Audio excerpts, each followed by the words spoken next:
Donc, notre troisième conférencier, le Dr Marc Steben, il est un médecin de famille. Il préside le comité sur les infections transmissibles sexuellement et par le sang et est membre du comité sur les analyses de laboratoire en lien avec ces maladies transmissibles sexuellement. Le Dr Steben est aussi membre des départements de médecine sociale et préventive et d'obstétrique et gynécologie de la Faculté de médecine de l'Université de Montréal. Il est le directeur de la clinique spécialisée dans l'approche multidisciplinaire en santé sexuelle. Et je ne voulais pas laisser de côté qu'il est récipiendaire du prix Gilles Desrosiers 2009 pour son implication en formation médicale et de ce fait, il est membre du Temple de la renommée de la Fédération des médecins omnipraticiens du Québec. Dr Steben. Bonjour à vous. C'est un très grand plaisir de vous rencontrer ce soir pour vous parler de VPH et de partager le micro avec mes deux collègues ici présents. Donc, la tâche qu'on m'a donnée ce soir, c'est maintenant de voir est-ce que c'est inéluctable, qu'est-ce qu'on peut faire contre cette famille de virus indésirables.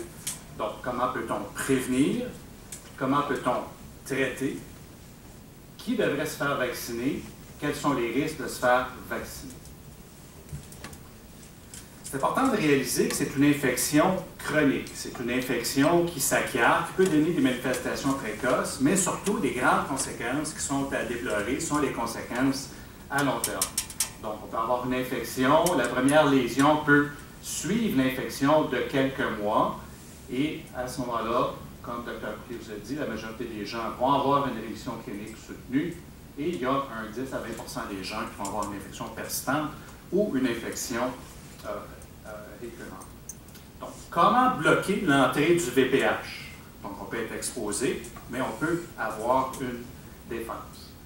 Donc, la prévention primaire, c'est la prévention qu'on fait avant d'être exposé, les moyens qu'on prend pour ne pas y être exposé.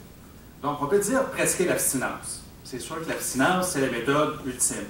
Mais ultimement, on est des êtres sexués, on est des êtres sexuels, les gens veulent se reproduire, donc on devient actif sexuellement.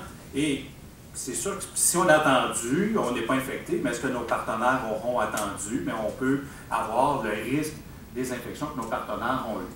Réduire le nombre de partenaires, bien c'est sûr, c'est comme la loterie. Moins on a de billets, moins on a de chances de gagner.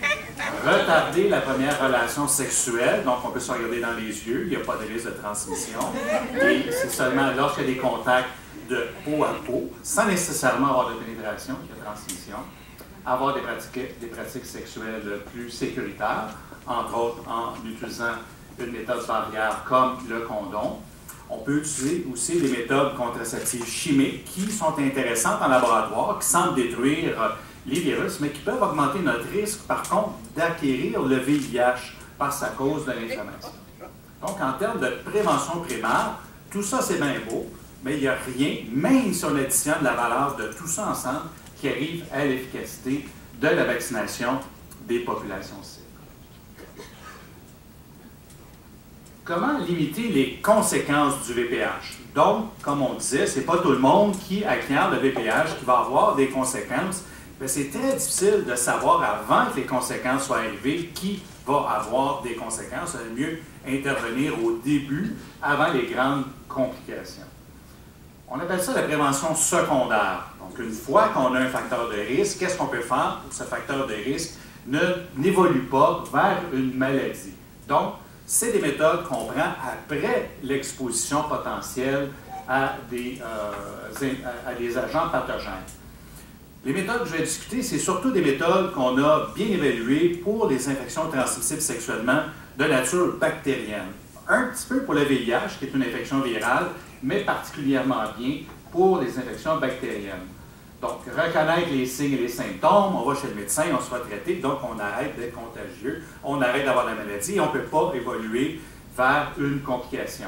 La consultation rapide, c'est sûr, plus on attend, plus on a des risques d'avoir des complications. La détection précoce, encore une fois, plus vite je le détecte, même si je n'ai pas encore de signes de symptômes, va limiter les risques de complications ou de transmission. Le traitement adéquat, prendre le médicament tel qu'il est prescrit par les médecins et non pas arrêter dès la disparition des symptômes. Le dépistage, c'est-à-dire de passer des tests pour voir si je suis porteur d'un microbe avant d'en avoir des complications. Traiter mes partenaires si j'ai été infecté, mais comme c'est des infections des fois qui se détectent des décades après avoir été infecté, c'est difficile de retourner à nos anciens partenaires. Et on peut avoir la prophylaxie post-exposition, entre autres un travailleur de la santé qui se pique avec une aiguille qui vient de quelqu'un qui a le VIH. On peut lui donner des médicaments pour empêcher que le VIH se développe chez lui.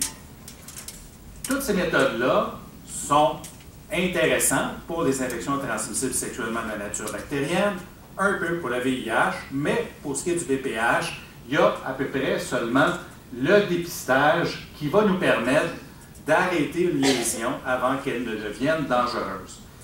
En termes de mesures préventives, on a essentiellement, avant l'exposition, le vaccin, après l'exposition, le dépistage.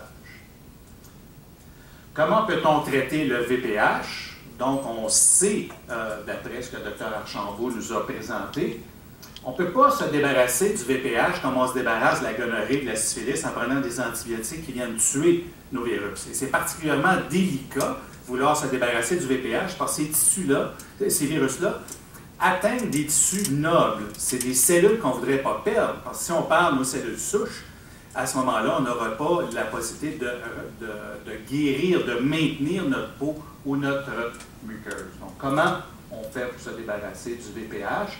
Bien, il n'y a pas de traitement actuellement qui tue le VPH. On aimerait ça exagérer la réponse du système immunitaire. Dans certains traitements de lésions actives, on peut exagérer la réponse immunitaire pour provoquer une réponse immunitaire, mais ça n'empêche pas que certaines personnes, des années, des décades après, peuvent avoir une récidive. Donc, on se débarrasse des lésions. Donc, les traitements qu'on fait sont des traitements qui détruisent la manifestation physique du virus, mais ne détruisent pas le virus. Donc, comment éviter que le VPH se réveille? Ça, c'est un autre grand domaine de recherche. On veut savoir comment on est capable de mettre une espèce de bouclier ou d'enveloppe autour du virus pour que le virus soit neutralisé si on n'est pas capable de le tuer. Donc, 3 grandes sortes de traitements qu'on peut faire sur le VPH. Il y a des méthodes chimiques. Et vous conviendrez que ces méthodes chimiques-là s'adressent à des infections au niveau des organes génitaux, à peu près les parties de notre corps qui sont les plus sensibles, avec peut-être nos yeux et le bout de nos doigts. On parle d'acide trichloroacétique. Je pense que ça n'a pas l'air bien intéressant à voir ça sur les organes génitaux. Ou de la podophylotoxine, déjà avec le mot toxine au bout. Donc, c'est ça, c'est des méthodes qui sont toxiques, qui tuent les cellules qui sont en train de produire activement des virus. Il y a des méthodes aussi physiques. On utilise un froid intense qui permet de geler les cellules et les détruire par le gel. On peut aussi les brûler par la chaleur laissée par le laser. L'électricité aussi qui livre de la chaleur très intense au niveau des tissus qui tuent les cellules. La chirurgie, bien, un bon vieux ciseau ou un bon bistouri, on enlève les bouts de peau, ou il y a la production de lésions précancéreuses ou de verrues. Et finalement, peut-être la seule façon qu'on peut agir sur la réponse de notre corps contre le VPH, c'est ce qu'on appelle les immunomodulateurs. Donc, des médicaments qui viennent augmenter, amplifier la réponse naturelle de notre corps. Alors, ce virus est particulièrement bon pour évader notre système immunitaire. De fait, il fabrique son enveloppe, qui est la partie la plus immunogène du virus, qu'à la dernière minute avant de sortir de la peau ou de la muqueuse des humains. Donc, vous conviendrez avec moi qu'il vaut mieux prévenir que guérir dans le cas du VPH. Qui devrait-on vacciner?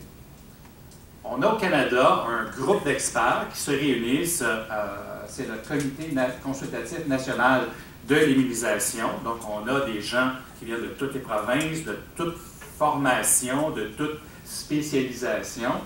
Et ces experts revisent la littérature, regardent les évidences scientifiques et font des recommandations. Et dernièrement, au mois de janvier 2012, ont émis des recommandations sur la foi des grands développements qui ont eu lieu dans les études vaccinales. C'est sûr que la majorité des grandes complications, qui est un fléau à la grandeur de la Terre, c'est le cancer du col de l'utérus. On parle plus d'années de vie de femme par le cancer du col de l'utérus que par le cancer du sein, parce que ça atteint des femmes qui sont habituellement plus jeunes. Donc, on veut surtout vacciner les filles avant le début des relations sexuelles pour avoir le maximum d'efficacité, mais aussi le maximum de la réponse immunitaire au vaccin est actuellement vers l'âge de 9-10 ans. Donc, c'est là qu'on fabrique le plus de cellules mémoire qui sont nos réservoirs d'immunité pour le futur. Donc, la meilleure réponse immunitaire avant d'être exposé sexuellement, ça donne qu'au Québec, on a un excellent système déjà dans les écoles qui vaccinent en 4e année les garçons et les filles contre l'hépatite A et l'hépatite B. Deuxième groupe, les femmes de 14 à 26 ans. Certaines de ces femmes peuvent avoir été exposées, mais par contre, c'est rare d'avoir des femmes qui ont été exposées à tous les génotypes de virus qu'on trouve dans le vaccin. Donc, on va vacciner de 14 à 26 ans. Et on voit un autre sous-groupe de femmes très important, c'est les femmes de 14 à 26 ans qui ont déjà eu des anomalies. Avoir eu des anomalies avec un virus du VPH montre la difficulté de notre système à le combattre. Donc, si je suis réexposé avec une nouvelle souche, j'ai beaucoup plus de possibilités d'avoir des lésions que quelqu'un qui a déjà été exposé au virus, mais n'a jamais développé de lésions. Donc, groupe cible principal, les femmes de 9 à 26 ans. Les femmes à 26 ans, souvent les femmes ne comprennent pas, donc ça arrête d'être bon à 27 ans. Non, c'est que dans l'étude, on a pris des femmes de 16 à 23 ans et on a obligé l'étude à arrêter parce que ça devenait clair la différence qu'il y avait dans la protection des femmes qui avaient reçu le vrai vaccin par rapport aux faux vaccins. Par contre, en même temps, on a démarré une étude où on prenait des femmes de 26 à 45 ans et on a évalué aussi l'efficacité du vaccin. Et on sait que ces femmes-là sont actives sexuellement aussi, peuvent se séparer, peuvent divorcer, peuvent avoir d'autres partenaires et leurs partenaires peuvent avoir d'autres partenaires. Donc, c'est intéressant pour les femmes qui n'ont pas une situation stable, donc d'être vaccinées contre le VPH. Et la grande question, pourquoi pas les garçons? Bien, si le problème est principalement chez les femmes, on va commencer à faire la recherche chez les femmes. Et très rapidement, quand on a vu que la réponse était très bonne chez les femmes, on s'est dit, bien, les hommes aussi ont des problèmes, on va commencer à étudier les hommes. Et les études ont démontré que, un peu comme on avait pour les femmes, très bonne réponse immunitaire, pic de la réponse immunitaire chez les garçons de 9 ans. C'est pour ça qu'on a les recommandations de vacciner aussi les garçons. Et il y a des résultats intéressants jusqu'à 26 ans. Pas aussi bon que chez les femmes, mais je dirais une coche en dessous de chez les femmes. Dans cette grande étude, par contre, il y avait un sous-ensemble qui était les hommes qui ont des relations sexuelles avec des hommes. Et on sait que ce groupe-là, comme Dr. Couclet nous l'a fait remarquer, il y a une quantité de cancer de l'anus qui est très importante. Et au contraire du cancer du col, il n'y a pas de test de dépistage actuellement disponible pour détecter des lésions qui, non surveillées, non traitées, vont mener au cancer du col de l'utérus. Donc, des recommandations pour vacciner les garçons de 9 à 26 ans.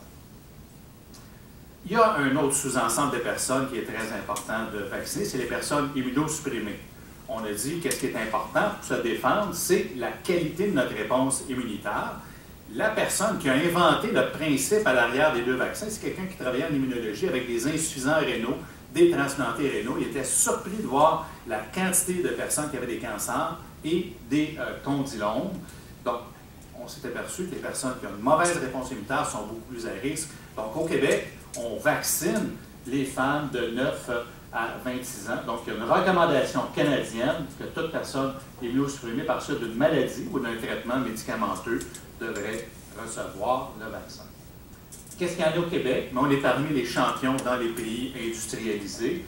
On a les résultats de 2008 à 2011. On voit la complétion de la vaccination, un petit peu plus élevée 2008-2009, 2009-2011 un petit peu moins. Mais il ne faut pas oublier qu'on a eu des grandes campagnes, entre autres la vaccination contre le H1N1 pendant cette période-là.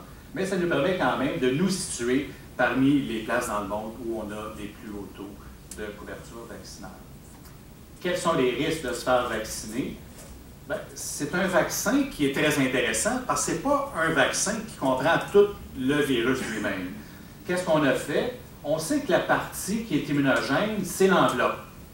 Pourquoi fabriquer des pneus, des essieux, des amortisseurs puis des sièges si on a juste besoin de l'enveloppe pour donner la réponse immunitaire? Donc, on a isolé le gène qui fait à l'intérieur du virus fabriquer l'enveloppe.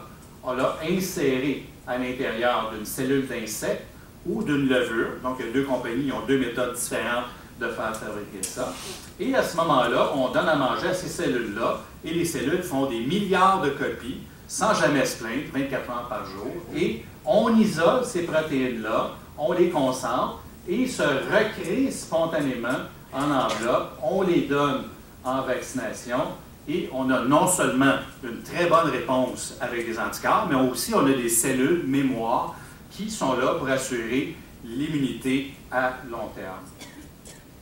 Donc, au niveau de la sécurité, il y a plusieurs mécanismes de sécurité qui existent pour voir qu'est-ce qui se passe avec ce vaccin-là. Et on sait que les effets secondaires reportés ne sont pas plus fréquents par rapport à d'autres vaccins. Et on voit depuis plein de pays qui ont fait des programmes de surveillance des effets secondaires qui nous disent qu'effectivement, dans leur programme, il y a eu absolument rien. Au Québec, on a deux moyens de surveiller les effets secondaires. On a le grand programme de Santé Canada et on a un programme au Québec qui s'appelle ESPRIT. Donc, on est choyé, on a deux mécanismes de surveillance des effets secondaires et encore une fois, on ne voit pas plus d'effets secondaires que pour les autres vaccins. Donc, l'efficacité du vaccin à nous protéger contre les lésions, en fin d'étude, qui, encore une fois, je le répète, a été arrêtée parce que ça devenait tellement évident la différence entre le groupe vacciné et les gens qui ont reçu le placebo. On a vu donc une efficacité très élevée, 98 % contre les lésions de haut grade du col, contre les lésions de haut grade de la vulve et du vagin, virtuellement 100 % et presque 100 % pour les condylomes du vagin, de la vulve et du col de l'utérus. Donc, efficacité très élevée.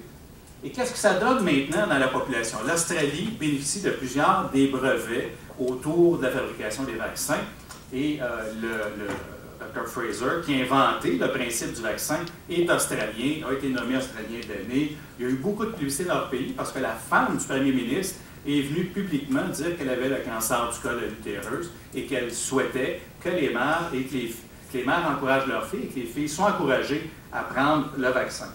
Donc, on parle ici d'un programme vaccinal qui s'est étendu sur une période de 3 mois avant qu'on puisse voir une disparition presque complète des condylomes génitaux.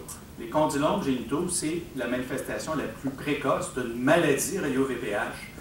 Donc, c'était celle à surveiller pour voir si le vaccin marchait ou ne marchait pas, une fois qu'on donnait ça dans la population. Et vous voyez ici la quasi-disparition chez les hommes et les femmes de moins de 21 ans, 3 ans après avoir débuté le programme vaccinal et sans avoir vacciné les garçons.